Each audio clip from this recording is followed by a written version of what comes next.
Hi, I'm David F. Sandberg, director of such films as Jump Scare the Movie, and today we're going to build what I very generously refer to as a dolly. Now, the first time I built a dolly like this was back in Sweden when I wanted to have some smooth moves in my low-budget shorts. Everything you need except the skateboard wheels can be found at a place like Home Depot. So first of all, you're going to need a piece of wood to put your tripod on. The first time I built one of these, I used a piece of IKEA shelf. This time I used a piece of plywood, but it doesn't really matter.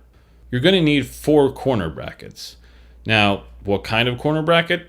I don't know. I don't even know what the hell a corner bracket is, but you're going to need a 90-degree angled piece of metal with holes in it. You're going to need some screws with fitting nuts, and the only requirement is that they have to fit through a skateboard wheel. And you're going to need some screws to screw your brackets into your piece of wood. And of course some PVC plumbing pipe to use as a track. The skateboard wheels I got off of Amazon, and they're just regular skateboard wheels that came with bearings and some spacers. You're going to need 8 wheels in total. Start out by putting the bearings into the wheels. Take a corner bracket and shove a screw through it, put on a spacer, the wheel, and cap it off with a nut. If you didn't get spacers with your wheels, you can just use a couple of nuts as spacers. Put 2 wheels on each corner bracket like this. Now it's time to realize that you can't actually screw the bracket into the wood if you already attached the wheels, so you have to take everything apart. Now it's time to screw the brackets into the wood. If you want to do it just the way I did it, you should start screwing them in by hand before realizing that you actually have the tools for the job. Now is also the time to realize that 4 times 2 isn't actually 6, so you're going to have to find 2 more screws somewhere. Now it's time to put the skateboard wheels on. Remember how you took them apart because you're an idiot? Just do that in reverse and you're good. One problem, of course, is that now you have some sharp-ass screws sticking out of your dolly. At first I figured I'd just put a warning on there, but then I thought I might as well do something right.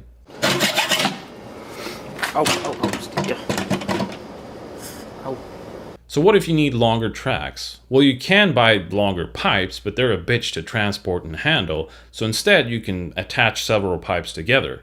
In Sweden, I cut off some pieces of pipe, made a slit through them, and used that as connectors. The pipes here in the US are a lot thicker though, so I'm not sure if that would work. Instead, I found a smaller pipe that perfectly fits inside, and with the friction of some tape, that's how I connect the bigger pipes together. Now, you can put your tripod on your dolly and get some smooth moves. Maybe you're thinking, but David, that doesn't look very secure. Well, no shit, but you're not going to put an Alexa on here. This is for your lightweight DSLRs and cheap Blackmagic cameras.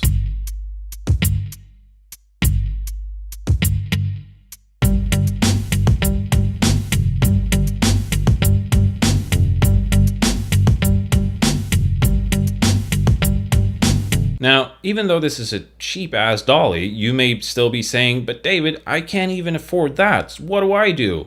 Well, you shoot your movie handheld. I get a lot of questions from people what kind of gear I use, and that's fine. I'm curious what other people use as well. But never use that as an excuse. Like, well, I can't shoot my movie because I don't have the right camera yet, or I don't have this, or I don't have that. No. Make movies, not excuses. In fact, I'm going to put that on a poster for you so you can print that and put it in your bedroom. And while we're making posters, here's one for your bathroom.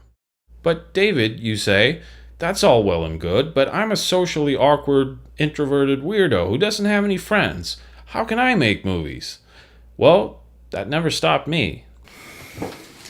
This is. Now go make a movie.